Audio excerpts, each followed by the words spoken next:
La Sociedad Dominica de Medios de Comunicación, Sodomco, presenta A Pensar Más con Rosa María Palacios.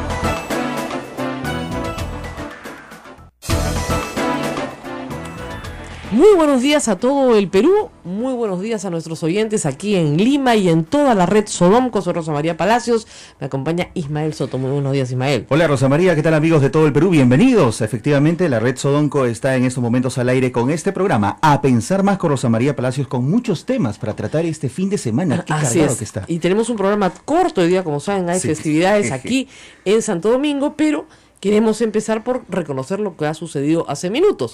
Se anunció el Nobel de la Paz para Juan Manuel Santos, presidente de Colombia, el presidente del Perú, pero Pablo Kuczynski ya ha saludado a su homólogo de Colombia, felicitándolo por este reconocimiento internacional. Es interesante que esto suceda después de el referéndum del día sábado, donde la mayoría de los colombianos estuvieron en contra del referéndum, por un escaso margen, es verdad, y con un ausentismo inmenso. El 62% de los colombianos no fueron a votar. Pero Nobel de la Paz para Juan Manuel Santos, en una historia compleja porque, bueno, hay varias cosas que decir, y justamente anoche estuve escribiendo sobre el tema, así que hay una columna en el blog rosamariapalacios.pe que explica un parte, creo yo, los problemas que genera la paz en Colombia. Por lo menos el reconocimiento para Juan Manuel Santos, y solo para él, ojo, no para los líderes de la FARC, no para la guerrilla, no para el terrorismo, como ustedes lo quieran llamar, va a generar también cierta polémica dentro de Colombia. Pero lo cierto es que el proceso ha sido acompañado por el mundo, y que los ojos del mundo han estado en la finalización de una guerra civil que en Colombia tiene muchísimas, pero muchísimas aristas. Fíjense, no es una guerra que solamente tenga más de 50 años, que es el tiempo de existencia de la FARC. Es una guerra que se remonta al principio del siglo XX.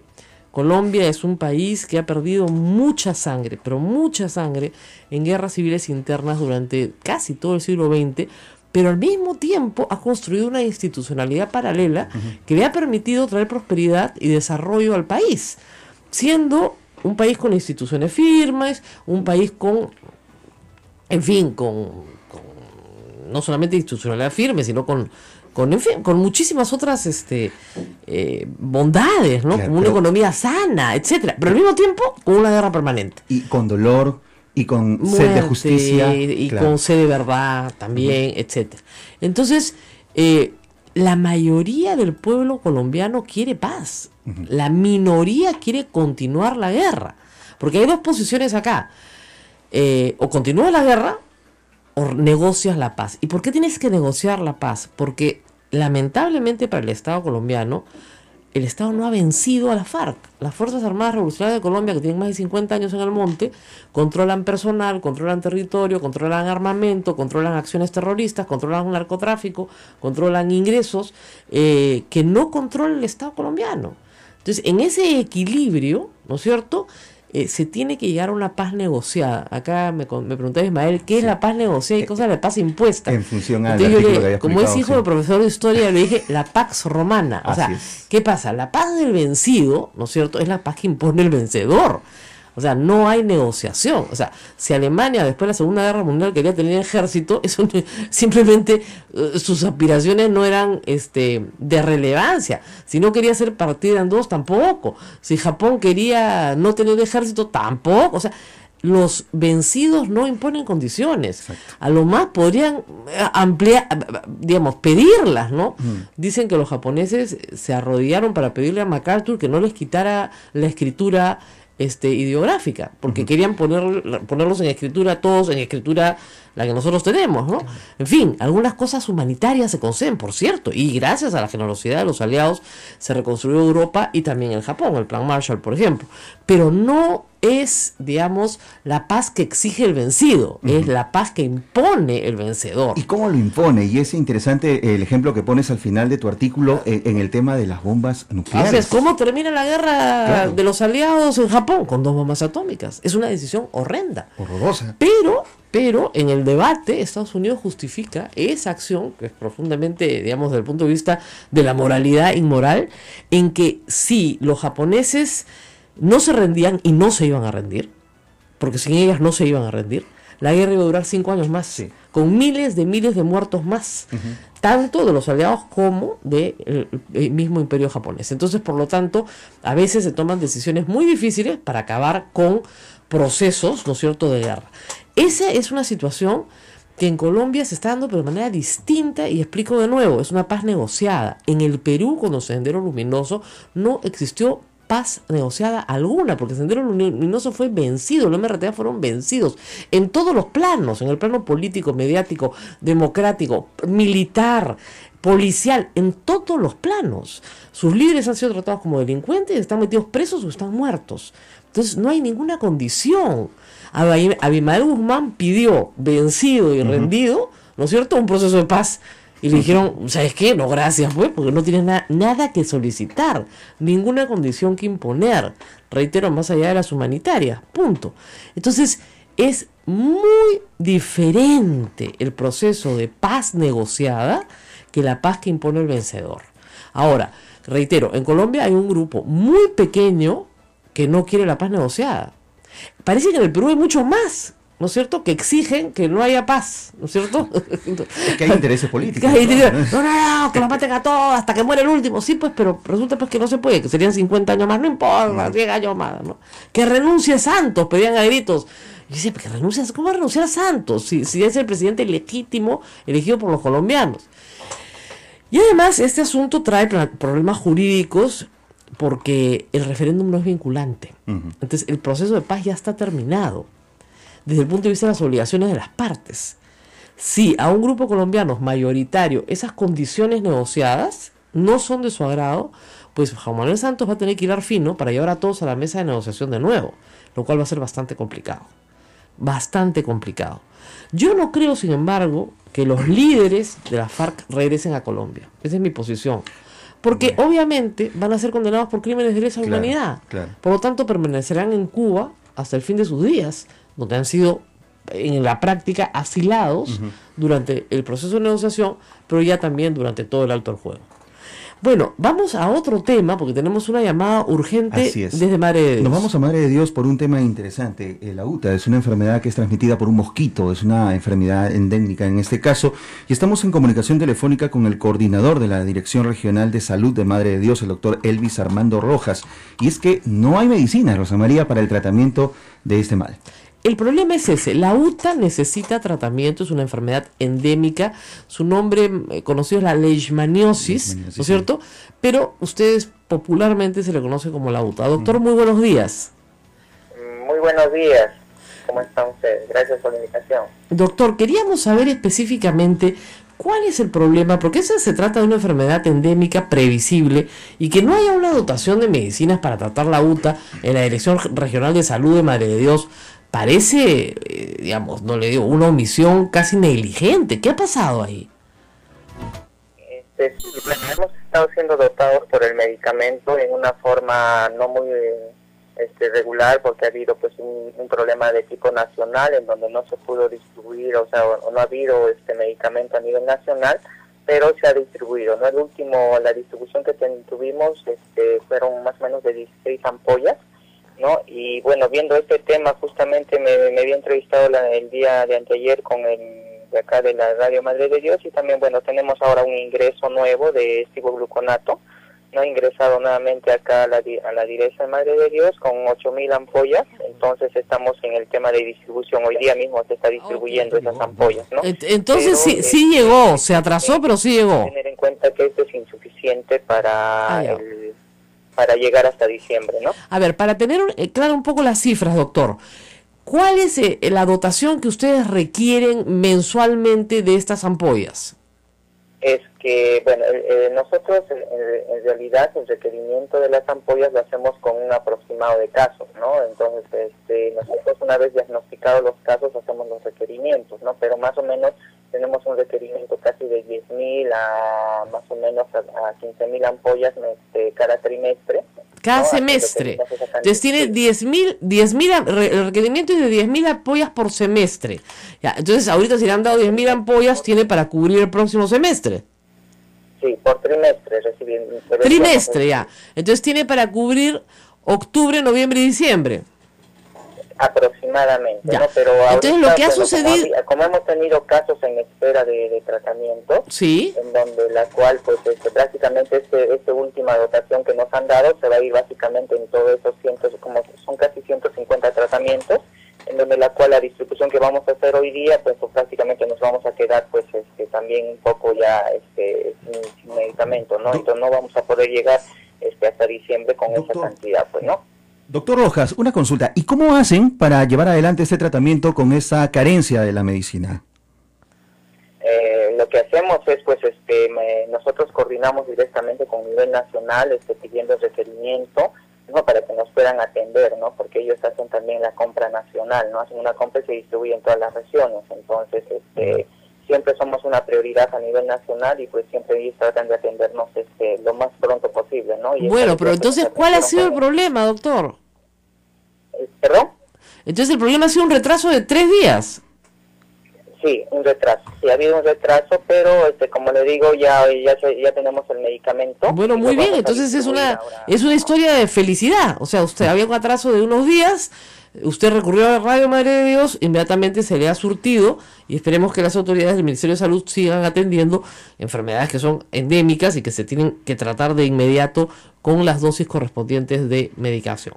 Muchísimas gracias por esta comunicación y gracias también a nuestros colegas de Radio Madre de Dios por alertar sobre este asunto. No, sí hay que estar alertas, eso es importante. Es una enfermedad que es típica en el lugar y hay que tener un tratamiento inmediato, ¿no? Es endémica y que tiene tratamiento, no es una enfermedad que no tenga cura, y no, o sea, en realidad tiene tratamiento, ¿no es cierto? No es una enfermedad que no pueda tratarse. Y gracias a Dios la medicina ha avanzado lo suficiente para una enfermedad que antes era incurable, pues ahora tenga un tratamiento y una atención, pero tiene que darse, pues si no se reparte, no llega. Son los problemas logísticos del Estado, ¿no? Que siempre se tienen que y que lamentablemente afectan a las personas. Eso es lo complicado, ¿no es cierto?, de estos problemas, que si no llega, uno dice, claro, faltan 3, 4 días, a ver, ten UTA diagnosticada 3, 4 días sin tener tratamiento, lo mal que te puedes sentir, pudiendo sentir muy, muy bien. Bueno, el presidente ha prometido mejoras en la remuneración a los médicos, esperemos que también haya mejoras en el servicio administrativo y la distribución en todo caso de las medicinas. Te ¿no? aprovecho para contarte antes del corte, cuéntame. que estuve en el Día de la Medicina Peruana, igual que tú, porque tu voz fue escuchada, no fue una cosa muy curiosa. El Colegio Médico hizo una ceremonia por su día, es el día de Alcides Carrión en realidad, el día de la muerte de Alcides Carrión, se celebra el Día de la Medicina Peruana. Yo nunca había participado y con esas cuestiones de la vida, y yo estaba más bien colaborando en moderar coloquios en el Colegio Médico sobre temas de trascendencia más bien nacional, pues me pidieron que fuera la maestra de ceremonias de este evento. ¿Qué tal la experiencia? Y, bueno, yo le dije al decano, que se pedía Palacios igual que yo, disculpe doctor, yo en mi vida he sido maestra de ceremonias de nada, parezco una profesora de colegio, más bien poniendo orden. Bueno, me dijeron, no, lo vas a hacer muy bien. Y les agradezco muchísimo, me invitaron, bueno, me contrataron más que me invitaron, y claro, había todas estas tensiones cuando va el presidente, que hay en eventos con enorme seguridad, porque tenían que tomarse medidas de seguridad. Además fue el Batallón Mariscal Nieto, la orquesta del Batallón Mariscal Nieto, y en torneo nacional, estuvo muy bonito, y de repente aparece un video sobre la vida del padre del presidente de la República, y la voz era, yo decía, yo conozco esta voz seductora, esta voz así, ¿no?, que enamora. Miren, esta chica nos mira y se ríe.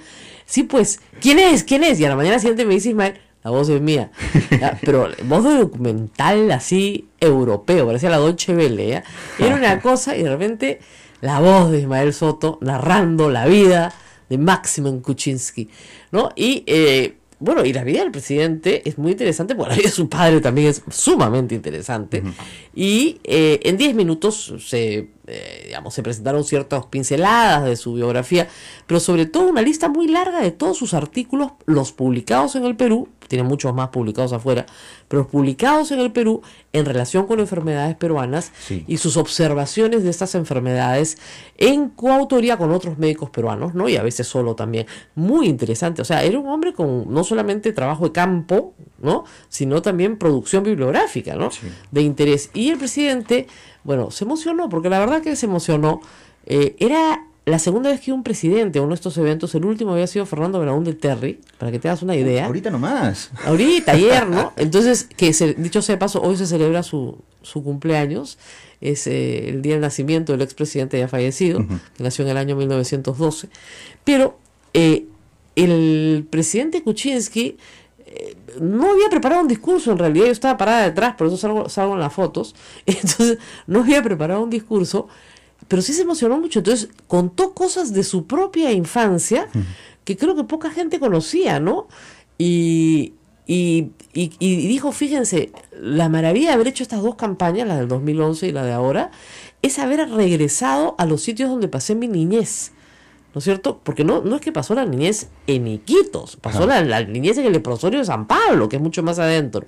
Y también en Santiago Putina, me parece, en Puno, donde también pasó una época su padre, porque lo trasladan, le piden que el trabajo que había hecho también en la Amazonía se pueda replicar también en zonas altoandinas.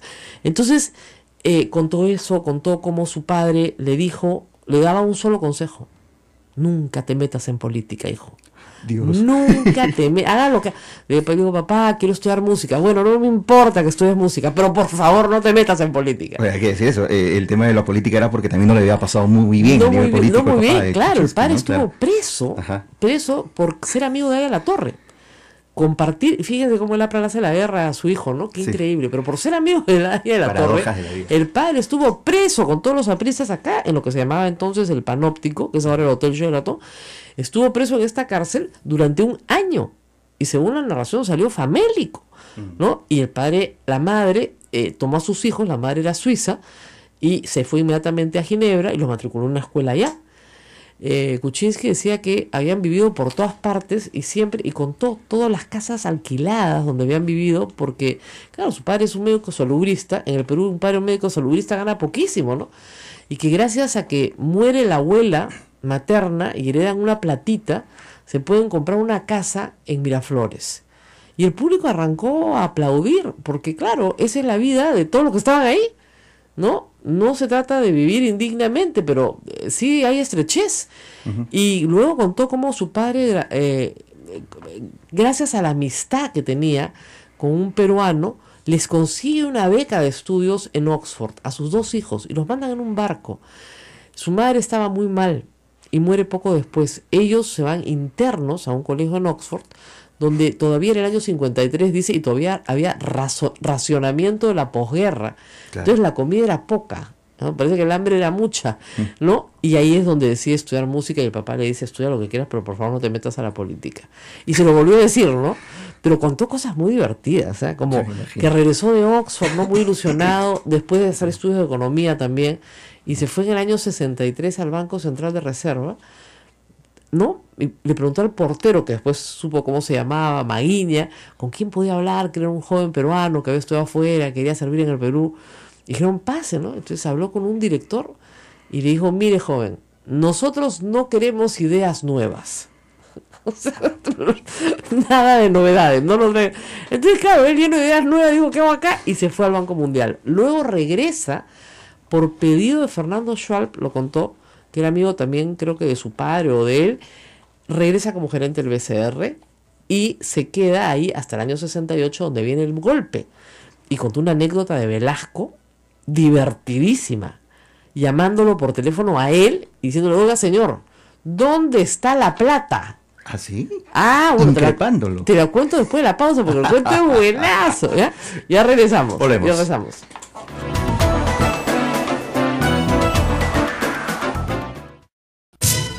Sodomco, Sociedad Dominica de Medios de Comunicación. Son las emisoras asociadas a la Sociedad Dominica de Medios de Comunicación: Radio Santa Rosa en Lima, Radio Santo Domingo, Chimbote, Radio San Martín, Arequipa, Radio Veritas, RTV Cusco, Radio Cepagua, Ucayali, Radio Quillabamba, La Convención y Radio Madre de Dios en Puerto Maldonado. Es un gusto estar con todos ustedes en vivo, en directo, con todas estas emisoras, y suscríbanse a nuestro canal en YouTube, Sodonco, en el Twitter, @Sodonco, y en el Facebook también estamos en @SodoncoOP, es nuestra página oficial. Rosa María. Hay algunas personas que están todavía pasmada porque le dieron el Nobel de la Paz a Juan Manuel Santos. Piña, pues, o sea, ¿qué vamos a hacer? La paz es popular y hay un premio que se llama Premio Nobel de la Paz que se entrega en Oslo, y que nada, eso es lo que es un premio justamente a las personas que mayores esfuerzos han puesto, ¿no es cierto?, para lograr la paz. ¿Por qué no se lo dan a Timochenko y a sus amigos de la FARC? Porque fíjense, no se lo puedes dar, creo yo, ¿no? Modestamente, no soy miembro del comité en Oslo, no se lo puedes dar a quien ha promovido la guerra durante 50 años. Y que resulta que ahora, por una situación ya de equilibrio con el Estado colombiano, quiere un cese al fuego y simple y llanamente volver, ¿no es cierto?, a una vida política.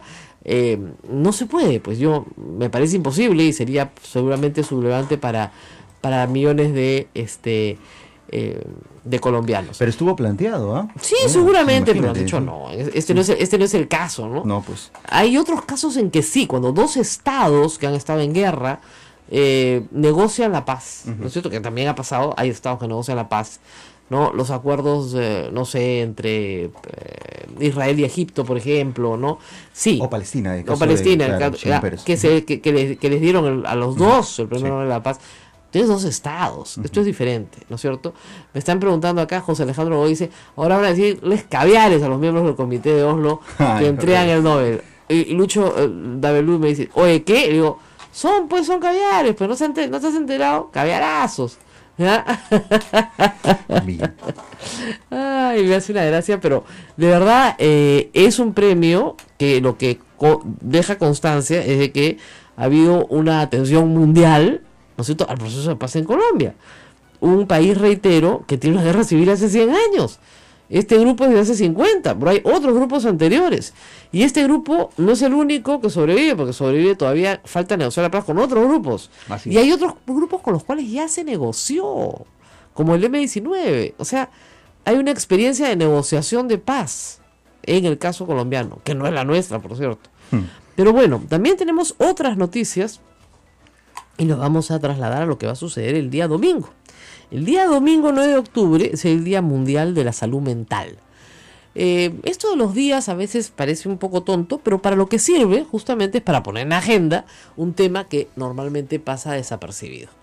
Y el tema de la salud mental es un problema gravísimo en el Perú. Lo hemos conversado hace pocos días con el señor Basilaki de Cedro, porque no hay la posibilidad de atender las necesidades de la población, tanto psiquiátricas como psicológicas, ¿no es cierto? Me decían a mí, no sé si será todavía verdad, que lo que más se receta en salud son ansiolíticos. Lo que más se receta en salud son ansiolíticos, ¿no es cierto? Que algo así como el 30% de la población peruana tiene depresión. Y sin embargo, no hay camas, no hay hospitales, no hay psiquiatras.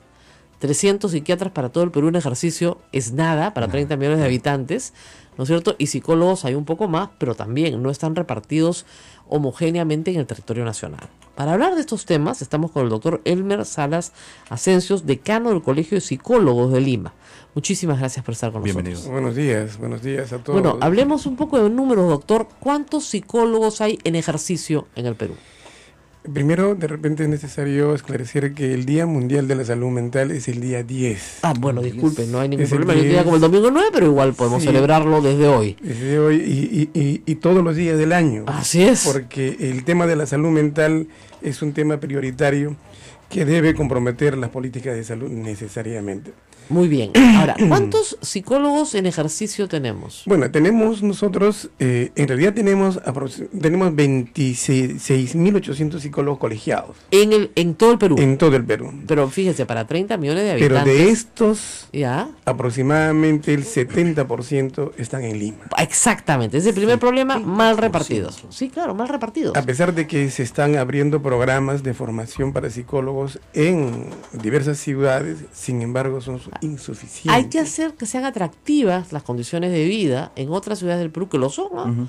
O sea, yo les digo, la calidad de vida en Cusco, en Arequipa, donde nos escuchan, es de primera, de verdad. O sea, es como para que muchos jóvenes profesionales lo consideren colegios de buen nivel, más económicos, alimentación más barata, transporte más razonable que el tráfico horrendo de Lima. O sea, se vive una vida feliz, ¿eh? Por si acaso, les digo, paréntesis. Ahora, sobre esa base, doctor, ¿cuál es la demanda de salud en el área de salud mental? Vea, en el área de salud mental, trabajando en el sector salud, hay aproximadamente entre 1.300 y 2.000 psicólogos. Estos repartidos entre MINSA y salud. ¿Nada más? En el sector que corresponde al sector público. Por eso, nada más, no 2.000 más, psicólogos entre salud y MINSA. Sí, no hay más. El resto están en que el campo atienden privado. al 60-70% de la población. Y o sea, resto, todavía claro, es más grave. Lo que pasa es que la salud mental y la salud psicológica en particular no solamente está orientado a los temas de enfermedad mental. Claro, o sea, no, hay un abanico claro, así es, por eso. Claro. Hay un abanico de posibilidades para un psicólogo. Un psicólogo puede dedicarse a ser psicólogo de escuela, ¿no es cierto? O puede dedicarse, por ejemplo, a hacer exámenes laborales, ¿no es cierto? O puede dedicarse al tema de salud mental, efectivamente, de enfermedad mental. O sea, estamos hablando de esquizofrenia, estamos hablando de depresión, estamos hablando de patologías. Pero doctor, lo que preocupa son las patologías, porque la patología es la que no se está tratando. Bueno, había una aproximación en cifras de que aproximadamente 5 millones de personas en nuestro país tienen algún problema de salud mental. 5 millones de personas. En Lima tenemos, por ejemplo, en los cuadros de depresión, la prevalencia es que para Lima metropolitana aproximadamente el 18% tendría este problema de depresión. Pero lo que quiere decir es que existiendo personas con estos trastornos, no todos llegan al Ministerio de Salud o llegan a las instituciones de salud, a la parte sanitaria. Muchas de estas personas desarrollan esos problemas y remiten por sus propios recursos. Así es. ¿No? Que no son necesariamente los mejores muchas veces, ¿no? Porque se recurre a prácticas que son, digamos, a prácticas que no son las indicadas para el tipo de patología que se está tratando. Y eso ustedes lo ven mucho, ¿no es cierto? Hay el curiosito, el chamán, el que le va a quitar la pena, el brujo que le va a hacer el amarre. No tiene nada que ver eso con la depresión, ¿no es cierto? Y lamentablemente se recurren a este tipo de alternativas, si se quiere, porque no hay la posibilidad de recibir la atención que se merece en el Ministerio de Salud. Ese es el problema. Claro, pero tampoco no son las mejores. Acá lo que hay que garantizar es que estas personas, tanto, por ejemplo, sabemos que los cuadros depresivos y los cuadros de ansiedad son los cuadros de mayor prevalencia en nuestro país. Y las personas recurren a amistades o recurren al sacerdote, recurren muchas veces, como usted lo dice, al curandero para recuperar su salud. Y también existen otros profesionales que no tienen la formación y comienzan a hacer terapias o psicoterapia que no garantiza realmente la ayuda para esta persona que está desarrollando este problema. Lo que se necesita es un poco formalizar. Es verdad, es verdad. Vamos a tener que hacer una pausa ahora a 8:30, me la piden exacta y rezamos, por favor, con sus preguntas a través del Twitter también. Estamos hablando de salud mental, esa gran olvidada en los presupuestos públicos y tan demandada y a veces, como yo digo, ignorada por el propio paciente y su familia, que ese es el peor, claro. Que es el problema más grave. Sí. Usted no sabe que lo necesita, pero ¿sabe qué? Lo necesita. Nos vamos a una pausa y volvemos. Volvemos.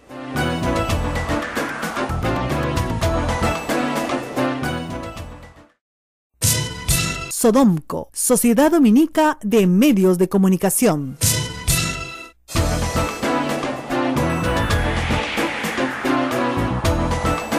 Esta es la hora en todo el Perú, 8 de la mañana, 35 minutos. Es A Pensar Más con Rosa María Palacios. Estos son nuestros teléfonos. RPM numeral 959-685-227 y RPC 940-338-457. Estamos en entrevista con el doctor Elmer Salas Asensios. Él es decano del Colegio de Psicólogos de Lima, hablando sobre salud mental. Necesario. Así es. Doctor, ¿qué pasa con aquellas familias, por decirle que tienen un paciente realmente con una patología grave? Toda la familia es pobre y tiene que salir a trabajar, ¿ya? Que es un clásico en la ciudad de Lima, y no tienen dónde dejarlo, ¿ya? Y por supuesto en el Arco Herrera no lo reciben, en el Noguchi no lo reciben, en el Emilio Valdizán no lo reciben, porque dicen que su familia lo puede cuidar, pero su familia tiene un problema. Si uno de la familia lo cuida, ¿quién trabaja? ¿No? ¿Y quién come? Entonces, ¿cómo se enfrenta ese problema? Bueno, nuestras instituciones de salud, como el Instituto de Salud Mental y los hospitales como el Valdizán y el Arco Herrera, tienen pues programas comunitarios, o sea, lo que se llama la salud mental colectiva, que son atenciones en la comunidad. Y si bien es cierto, esto no soluciona el problema, sin embargo, estas familias reciben habilidades para poder darle tratamiento y dar continuidad al tratamiento. Pero no es cierto, doctor, porque finalmente la familia dice, ya, yo sé cómo cuidarlo. Ese no es el problema. Yo sé que tiene que tomar su medicación, yo sé cómo... El problema es que si yo lo dejo solo, puede hacerse daño a sí mismo o puede hacerle daño a otra persona. Entonces yo tengo que dejar de trabajar para cuidar a mi hermano esquizofrénico. Entonces, por supuesto, ¿qué hacen las familias? Lo dejan tirado en la calle, pues, con mucha pena, pero lo dejan que abre la puerta, se escapa, ¿no? Y esas son las personas que ustedes ven vagando por la ciudad, arrastrando un colchón, ¿no es cierto?, sucios, o la policía los recoge, y eso es la pura verdad, y los saca de Lima y los deja en la carretera Panamericana Sur, Panamericana Norte. Y ninguna vez yo vi en el kilómetro, por decirle 100, un pobre hombre, 105, otro pobre hombre, 110, otro pobre hombre, no pues, acá los han abandonado cada 5 kilómetros. ¿Ya? Porque nadie quiere hacerse de estas personas, doctor. Ese es el problema. Es verdad, lo que falta es ese enlace entre lo que es el tratamiento supervisado por la familia y la ocupación real para la persona que está en tratamiento. Lógico. Eso falta. Realmente aunque sea un tratamiento ambulatorio de día, o sea, para que la persona tenga un sitio para ir de 8 de la mañana, no sea 6 de la tarde, y que después su familia la recoja, ¿ya? Pero lo que no puede ser es que por negarles una cama, hay gente que deja a su paciente ya en un estado más o menos catatónico, que no se acuerda cómo se llama, lo abandonan a la puerta de la carrera. Porque como son NN, y usted ha visto la cantidad de NNs que hay en la carrera, en Noguchi, que hemos tratado que a través de la prensa de su familia los identifique, nadie los quiere identificar. Porque ¿quién se hace el problema después? ¿Cuánto cuesta hacerse del problema? Claro. En realidad, el tratamiento en salud mental, ustedes saben que es bastante costoso. Solamente la depresión, por ejemplo, un tratamiento cuesta aproximadamente 3.000 soles para estabilizar al paciente. Así es. Y esto está siendo cubierto ahora por el CIS. Pero yo también insisto de que falta ese enlace entre la inserción del enfermo mental, por supuesto, en su comunidad. No, todos los especialistas nos han dicho que un paciente insertado en la comunidad es mejor que un paciente institucionalizado. En eso parece que ya hay consenso mundial. O sea, la idea de tener al paciente aislado de la comunidad, institucionalizado de por vida, se ha abandonado. En el Perú se sobrevive eso por los NNs. Porque si tú vas a la carrera son NNs. No hay forma de sacarlos, porque no sabes a dónde ponerlos. ¿Ya? Y tú no puedes tratar a un ser humano, ¿no es cierto?, como si fuera un objeto, una cosa desechable, ¿no es cierto? Tienes que darle dignidad y respeto aunque no esté en sus cabales. Entonces, ¿cómo haces eso? Tienes lamentablemente que tener establecimientos de salud que los reciban, aunque sea costosísimo para el Estado. Y es una pena, doctor, usted ha visitado la Arco Herrera, la cantidad de espacio que hay hectáreas de hectáreas para construir un buen hospital psiquiátrico. Y sin embargo el Estado no destina desde hace décadas, ¿no es cierto? La carrera es una donación privada, es un patronato, o sea, fue originalmente un patronato privado, una donación de una persona voluntariosa y generosa, ¿no es cierto? Claro. Igual que el pericultorio. ¿Qué falta? Administración. Falta plata y priorización. ¿No? El enfoque debe ser multidisciplinario. este enfoque multidisciplinario implica no solamente la atención en un hospital, sino que también en su propia comunidad tengan a psicólogos trabajando, asistentes sociales trabajando, tengan a tecnólogos médicos trabajando, que les vayan dando habilidades para su autosostenimiento o que tengan autonomía. Ese es el objetivo mayor, porque no se puede también sobrepoblar o tener en un hospital a todos, porque realmente el problema de salud mental es bien grande. Y si en ese sentido también tenemos otros problemas también tan graves, ¿no? No solamente aquellos que están diagnosticados, tenemos la violencia. Claro, luego tenemos otros problemas que tienen que ver exactamente no con un diagnóstico patológico, sino, por ejemplo, el problema de la adicción, que es un problema grande en ciudades como Lima, también en provincias. Felizmente no tan grande como en otras capitales del mundo, nos ha dicho el señor Vasilaki, pero grande, y que tiene que ser tratado con psicólogo y con psiquiatra, y con un tratamiento interdisciplinario. También, el adicto pobre, la familia lo mete a una comunidad terapéutica que Dios sabe si está aprobada por el Ministerio de Salud o no, donde pagas 200 soles al mes y se hacen de tu loco, ¿no? Y los enrejan. Hemos tenido tragedias como las que hemos visto, ¿no? Incendios con la gente muerta adentro, es decir, de terror, para no hablar de los abusos sexuales, de los abusos físicos, psiquiátricos, en fin, de todo tipo, ¿no? Entonces, doctor, frente a eso, o sea, a mí me parece importante que la ministra lo ha dicho, y en el mensaje del presidente también al Perú el 28 de julio se habló de salud mental, digo, se decía priorizar esto.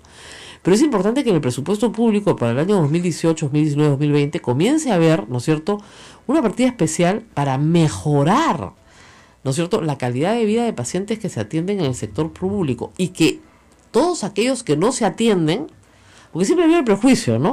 No, el psicólogo es para los locos, yo no estoy loco, ¿no? Usted ha escuchado eso muchas veces, ¿no? No, hasta en el deporte, ¿no? Sí. Mis alumnos que están haciendo sobre medicina deportiva en la universidad están haciendo un estudio largo sobre deporte. Pues tú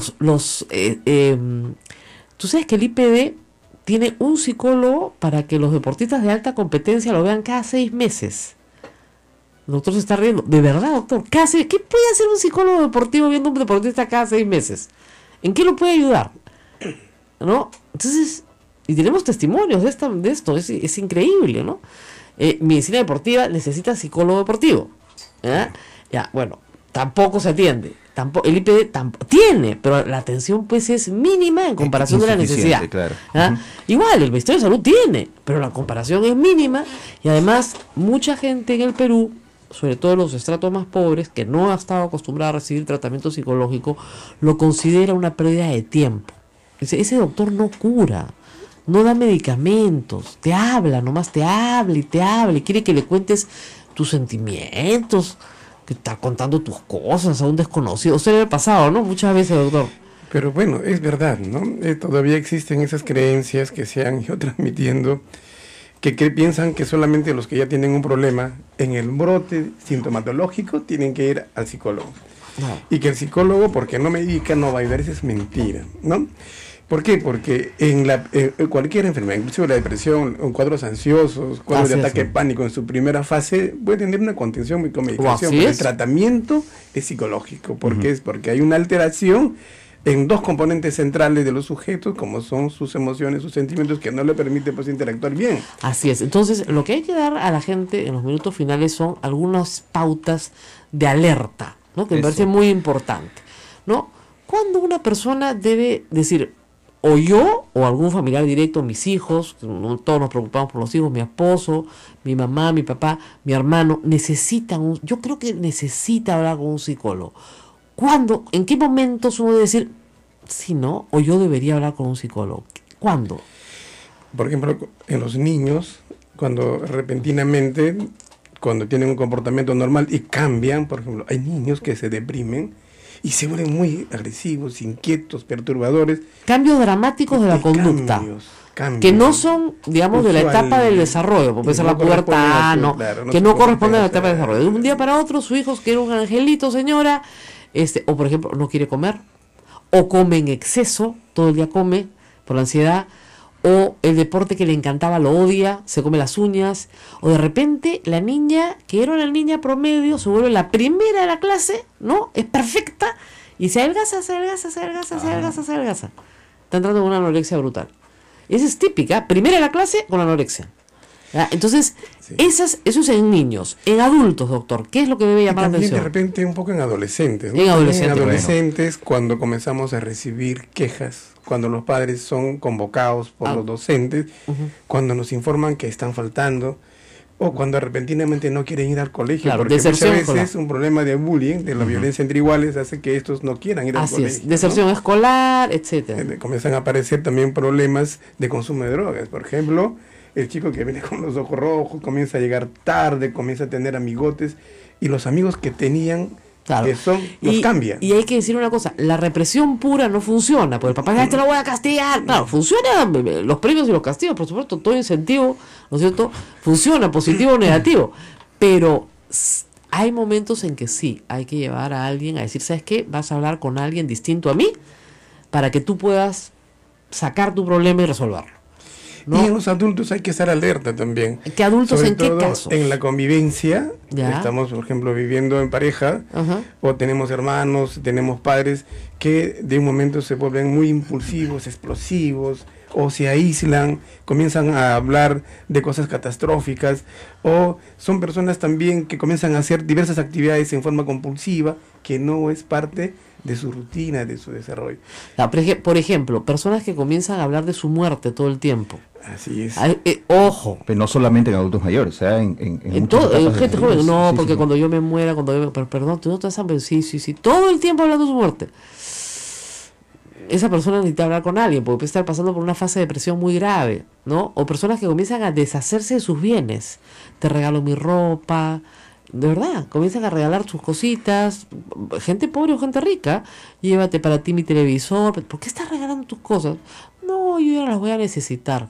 Esa persona está planeando su suicidio, ¿ya? A vista de toda la familia y nadie hace nada, ¿no? Y con toda tranquilidad, tú, para ti mi televisor, para ti mi ropa, mis zapatos se los dejo a mi hermana, claro, no, las cositas de mi mamá. Entonces, ¿qué está pasando acá? Entonces, esas son señales de alerta, señora que me está escuchando, póngase mosca. Lo que necesita esa persona a gritos es que la lleven a hablar con un profesional. Que usted dirá, no tengo plata. Bueno, en el Ministerio de Salud tienen que atenderla. Existen, sí, atenciones en el Ministerio de Salud. Así es, por el CIS y no por el CIS también. Entonces, hay que explicar a la gente que hay opciones previas, ¿no es cierto?, a una crisis grave, a un intento de suicidio, por ejemplo, frustrado. Antes de llegar a eso, hay un camino. Antes de entrar a una depresión severa, que es horrible, la depresión severa es horrible de verdad, y salir de ella es muy duro. Antes de llegar ahí, uno tiene que estar moscaza, de verdad. Por ejemplo, si usted ya no tiene apetito, no, doctor se ríe, parezco yo la doctora, no hay apetito. Sí, es verdad. No, es verdad. O exceso de apetito también. Ansiedad. Usted no puede dormir. O al revés, todo el día quiere dormir, no quiere levantarse de su cama en la mañana, no tiene ni fuerzas para levantarse de la cama en la mañana. Y no es porque ha trabajado el día anterior mucho, dormió sus 8 horas tranquila, pero no, ¿para qué me voy a levantar? ¿Para qué me voy a vestir? ¿Para qué voy a salir? Mujeres que no trabajan, por ejemplo, y que atienden su hogar y ya no le quieren hacer la lonchera a los niños porque están muy cansadas, todo el tiempo están cansadas y nadie les hace caso, ¿no? Y ellas cumplen con sus tareas domésticas, ¿no? Y son profundamente infelices, no ven una salida, ¿no? O cualquier problema, por pequeño que sea, económico, ahora, ¿no? ¡Pum! Desata estos problemas de pronto no solamente tendrían que ver con esa persona afectada, sino con alguien más que la provoca o estaría induciendo. No, es que lo que pasa, doctor, ¿no es cierto? Uno tiene como que la predisposición y hay un hecho familiar. Exacto. Que es el desencadenante. Que puede ser cualquier hecho. Sí. Hay casos en que inclusive que solamente, por ejemplo, con la pérdida de un empleo. Exactamente. Y desencadena toda una crisis en el sujeto que termina muchas veces hasta en el internamiento. Lógico. Es tan severo el estado emocional que pierde toda. Me va a decir a mí que he perdido empleos como cancha, doctor. ¿Se puede imaginar con todos los empleos que he perdido? Yo podría dar cátedras. Oye, debería hacer unos talleres de ¿qué hacer después de perder el empleo? Me veía rica. 8:49, vamos a hacer una pausa cortita y regresamos con el final del programa. Más consejos prácticos para nuestros oyentes. El doctor Elmer Amado Salas Asencios, decano del Colegio de Psicólogos del Perú, está con nosotros. Y no se muevan, estamos hablando de salud mental. Volvemos.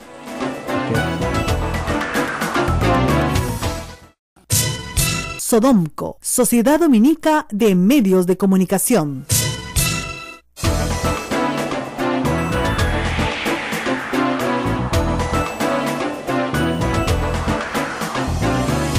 Chuy 52, estamos hablando acá de anécdotas en la vida profesional del doctor Salas, que son muchísimas, ustedes saben. El doctor creo que tiene más o menos mi edad. Y digo, no es que sepamos mucho, sino que somos viejos. Esa es la única diferencia, ¿no? La experiencia de vida es la que te permite a veces darte cuenta de algunas cosas, ¿no? Bueno, la sabiduría de la que ha caminado bastante en algunas culturas. No hay psicólogos, pero está la persona que caminó bastante, que es el que apoya mucho. Claro. Y muchas veces en lo que es la salud mental. No, y sobre todo, fíjense, a veces en algunas familias una abuela, un abuelo que uno diría no sabe, ¿no? Que es el que dice, hijita. Fuente de sabiduría. Así es, ese chico, llévalo al psicólogo. Tienes que llevarlo a que hable con alguien. En el Perú siempre se dice a que hable con alguien. Y claro, a veces los traen acá al convento también, ¿no? A que hablen con el padre, ¿no? Pero bueno, hablar con alguien ya es terapéutico, ¿no? Claro, es un poco compartir esas vivencias tan desagradables que están dentro de nosotros. El hecho de compartir y es liberar. El hecho de que alguien nos escuche es pensar que hay alguien que está pendiente de cómo nos encontremos. Eso justamente nuestra autoestima es el sentirse bien, porque la salud mental no es entendido como enfermedad, sino la salud mental es esa capacidad que tenemos nosotros de conocernos, esa capacidad que tenemos nosotros de transmitir nuestras emociones, nuestros sentimientos, es esa capacidad que tenemos nosotros de interactuar saludablemente con los demás. Pero es una capacidad que muchas veces no explotamos. Y no, en realidad todos tenemos, pero algunas no la tienen. O sea, hay personas que no se aceptan a sí mismos y se muestran de otra manera y comienzan a generar conflicto. Claro. O hay personas que no tienen la capacidad para abrazar. Hay personas que no tienen capacidad para decir te amo. Afectiva, es una persona que no reciben un abrazo, no soportan que lo abracen. Esas personas no se están integrando emocionalmente y tampoco tienen esa capacidad de dar sentimientos, ¿no es cierto? De alegrarse. ¿Porque ha tenido un trauma en algún momento de su vida o porque simplemente no tiene esa capacidad? Claro, en realidad nosotros como persona tenemos pues un proceso de aprendizaje. Sus padres no le enseñaron a leer. No le dieron afecto. Correcto. O sea, lo castraron afectivamente, para usar una palabra muy... Y son personas que a veces en la vida adulta, entonces este señor tan simpático, esta señora tan agradable, no, qué frío, ¿no? O ¿por qué nunca se casó? ¿Por qué nunca formó una familia? Teniendo todos los atributos para hacerlo, ¿no? No, porque la parte afectiva les cuesta muchísimo, hay un enorme costo, y ese enorme costo puede transformarse, por supuesto, en una patología más adelante, ¿no? Ahora, claro, también tenemos en nuestra sociedad, y eso hay que decirlo, sociópatas, y que no están locos en el sentido de que son inimputables, porque un esquizofrénico es inimputable. O sea, si escucha a unas personas que le hablan en la cabecita, ¿no es cierto? Es inimputable porque obviamente las voces le dicen cosas, en fin, y esa persona tiene que no puede estar sometido a un proceso penal. Claro. Pero un sociópata no es inimputable, ¿no es cierto, doctor? Un sociópata se diferencia el bien del mal. Bien, el sociópata, el psicópata, el disocial, es una persona que está adecuadamente ubicada en su realidad. El único problemita que tiene es que no ha procesado adecuadamente las normas y las reglas de convivencia y que cree que puede hacer lo que le da la gana y que puede quebrar las leyes, las normas, y que los policías ni los profesores, nadie le puede decir lo que tiene que hacer, y que siempre quiere hacer lo que... Y lo más importante, no tienen esa capacidad que acabamos de hablar. Empatía. El sentimiento de culpa. Así es, no tienen empatía. Y no tienen la capacidad de ponerse en el lugar de no hay que lo frene. Pueden causar dolor y ellos no sienten nada. Así es. Causan dolor y no sienten nada. Entonces tú dices, esta persona está loca. No, señora, no está loca. Tiene, sí, efectivamente una patología, pero no es inimputable. Por lo tanto, una persona que es capaz de graves actos de crueldad, pero que puede distinguir el bien del mal, como dice el doctor, se ubica en la realidad, no está exonerada de pena. Algo que había escuchado. Pero tiene que ser tratada. ¿Hay niveles o hay en todo caso posturas de psicopatía, por ejemplo? El psicópata, el que agrede de pronto a alguien y el que se deja agredir. ¿Es cierto eso? En realidad el psicópata es aquel sujeto que en la convivencia social, o sea, no identifica límites. El tema no es que seas víctima victimaria. El problema es que mantengas una convivencia dentro de lo que hemos aceptado convivir todos. Claro. Y que no le eches la culpa de lo que tú haces, que vas en contra de todos, y dices, no, como el psicópata que hace en violencia familiar, Exactamente. o el sociópata, como dice, que está en el colegio. Entonces, yo te pegaba porque tú me has pedido, pues, ¿no? Aquí yo te he pedido que te pegue. Tú me estás pidiendo que yo te pegue. Claro. Eso es inaceptable. Obviamente esa gente tiene que ser tratada en una primera etapa antes de que escale a niveles de violencia mucho mayores. ¿La psicopatía se puede tratar? ¿Tiene ¿Tiene remedio? Mira, se puede tratar, todo se puede tratar. Ajá. Pero lo que tú tienes que evitar es que una persona joven, detectada con conductas sociopáticas, escale en la violencia hacia niveles de crueldad mucho más graves. Si es una persona que simplemente no puede desarrollar empatía con los demás seres humanos, bueno, lo detectaste a tiempo. Eso es todo lo que te pasó. La diferencia es que lo detectaste a tiempo. Y eso sería importante, porque esa detección a tiempo evitaría muchísimos crímenes. Y esa prevención es justamente donde deberíamos apuntar, ¿no? ¿Qué hacer en la parte preventiva, ¿no? Muy bien. Antes de terminar, de repente, lo que yo quisiera decir es que en la parte de lo que es la salud mental, la salud psicológica, debemos tener nosotros claro que necesitamos psicólogos. Tenemos necesidad de sincerar nuestras políticas de salud mental. No podemos, por ejemplo, abordar el problema de violencia juvenil, violencia entre iguales, cuando tenemos 26.000 psicólogos y hay 53.000 colegios del Estado que necesitan un psicólogo por colegio. Claro, no podríamos abordar los otros problemas de la salud, por ejemplo, en el campo clínico, en el campo laboral. Esa es la parte que tenemos que nosotros pensar. Nos vamos. Saludos a todos. Al doctor Elmer Salas Asensio, decano del Colegio de Psicólogos de Lima, le agradecemos su presencia. Se nos quedó cortísimo el tiempo, como siempre, con temas como estos, Rosa María. Como se viene siempre. el fin de semana. Bueno, y el lunes hablaremos más del Premio Nobel de la Paz, que por supuesto ya ha generado controversia en Colombia y en el Perú también. Voy a hacer simplemente una breve pausa porque regreso el lunes. No se preocupen, acá estaremos. Gracias, doctor. Gracias por estar con ustedes. Buen fin de semana.